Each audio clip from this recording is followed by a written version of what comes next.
terugzwemmen, in het water springen als een plank en dan onder water draaien en weer terugzwemmen.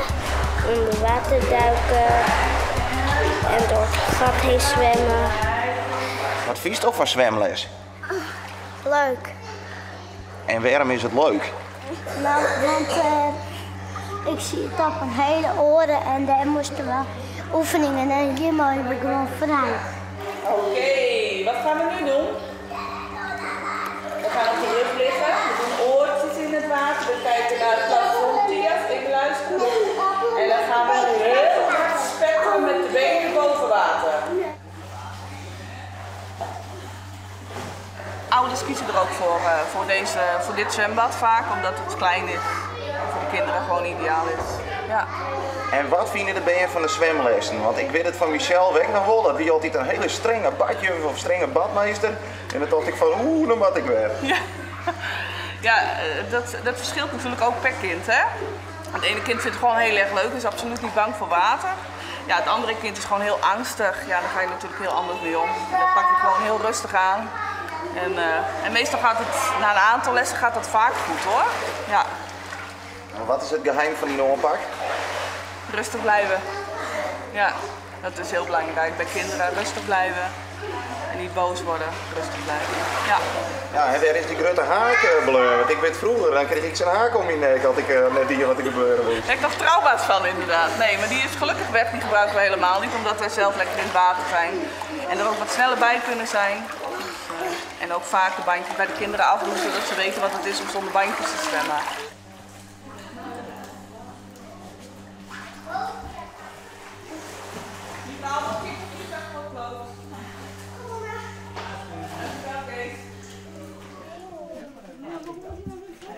Nog één keer. Die nog? Alsjeblieft. Tot ziens. Hoe populair is dit zwembad? Ja, moeilijk te zeggen. Wie had al die droog? Hoeveel ben je komen hier te zwemmen? Nou, ja, omstreeks 600 denk ik. En hoeveel dagen in de week? Zondag.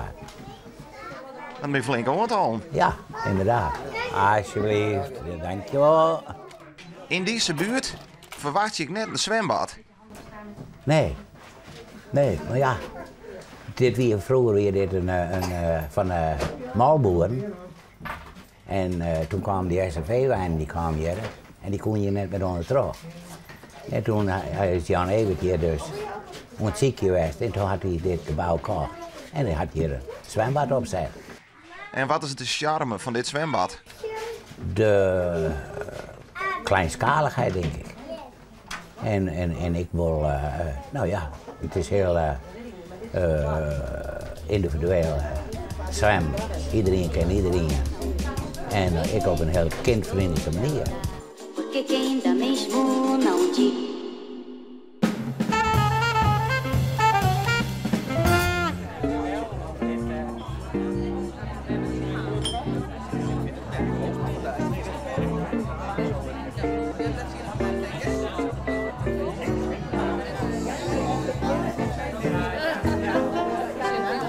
Goedemiddag en welkom bij ons haakcafé van Triater. Dit is jullie haakjuf Trientje. Dus als je hem vragen gaat, dan kun je hem Trientje roepen. Maar eerst wil ik jullie vertellen wat jullie eigenlijk zo meteen gaan haken. Wat jullie gaan zo meteen begin mee maken zijn die ijssterren die jullie daar zien. En zoals jullie weten, we gaan met Triater een grote locatieproject maken hier in Leeuwarden. Dus voor deze grand finale worden die ijsvlokken gehaakt. Dus die gaan heel erg bepalend zijn in de hele belevenis van het einde en in de schoonheid van de winter. Dus jullie gaan eigenlijk bijdragen aan de schoonheid van de winter.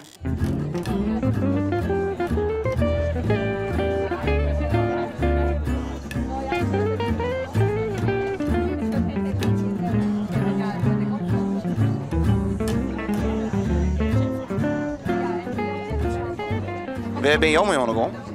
Ik weet net hoe het die van mij heet. Ik heb hem daar van de Suilo hellen. En het moest 6 punten hebben, dus volgens mij maakt het net uit hoe het heet. Maar je zit gewoon even in een heel fort in de holle. Ja, ja. Ja, dat kan ik net helpen. Het is een natuurtalent. Ik zou zeggen, jouw heel ondervinding maar haak. Ja, ik dat al jaren. Ja, van Lieds ben je nou. Zo, wij hebben het nou op school geleerd, hè? En wij hebben trogon. En dan ging ik even naar je boordvrouw. Welke model ben je om je ondergang? Ik doe jikken. En is die jikke, is dat een lastige in? Ik ken niet, het lijkt meer reuze ingewikkeld, maar die losse steekjes ertussen niet, maar het zal wel kleer komen. Die hebben we aan de tijd, dus... Wat heel wel wat ondervinding maar haken. Ja, van vroeger. Maar ik vind theater zo'n leuke club, dus ik woe eerst al graag een meisje, jongen. Maar ja, ik ben hier in Apeldoorn, dus dat wie een beetje via voort, al die repetities. Maar toen kwam dat aanbod om te haken. Ik denk, dan ga ik haken. Dan doe ik in elk geval wat. En wat heel wat nou dan? Mooi even zien. Nou, dan maar heel iets ooit zien. Er kwam toevallig een collega van vroeger en dan heb ik hier te praten. Ik weet van de haken. Ja, daar zit het net op. Hè. Nou zo, en dan pak je hem eerst? Nee, eerst. Ik zou het al niet zien hier voor jouw collega-hakers. Het is wel een verantwoordelijkheid, want het wordt wel een onderdeel van het stuk, hè? Nou, zo viel ik het net. Verantwoordelijkheid. Ja, maar de kans is er net al in. Nee, maar zeker heb wel een heel mooi rondje. Nee, daarom zit ik heel erg te lezen van, oh jee, hoe moet het ik met die startjes zetten. Nee, ik vind theater gewoon heel mooi, daarom ben je dik. En het haken, dat is bonus. Ja, weet ik niet. Ik vind het wel leuk om op deze manier erom uit te werken, ja.